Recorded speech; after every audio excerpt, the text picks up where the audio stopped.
You mentioned that one of the key pieces here is change management, and amen to that.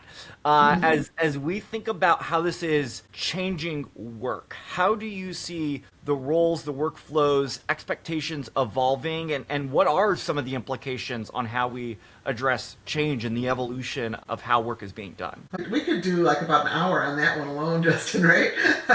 What's the soundbite? And then people are going to have to come find you at Enterprise Connect, sit down with you for coffee, and maybe get some more. Yeah, that's right. Um, I think when it comes to roles, one of the big ones that I look at a lot is supervisors in a contact center. So any supervisor role, I think that's a role that's changing the most because of how much AI is doing for them in a good way.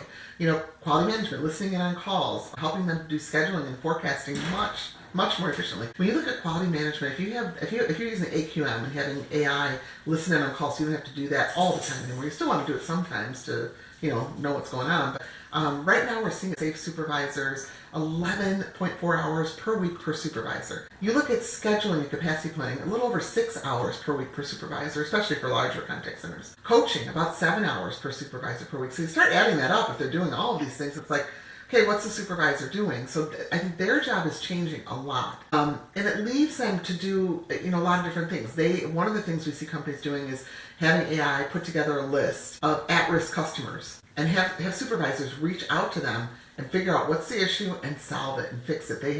They're the most experienced. They have the authority to make a decision. Let's make sure we can reduce churn. And they're seeing really good reductions in churn rates. So I thought that was a pretty cool, way to use supervisor time. Others are spending more time on helping their agents with career paths, so they don't lose agents. If they don't want to do the customer service agent thing anymore, they can go into another area of the company, product development, sales, marketing, whatever it might be. So that's pretty good. You don't want, you think about a contact center agent, they know everything about your company, they know about your products, your services, your good and your bad, your competitors. You want to keep those people.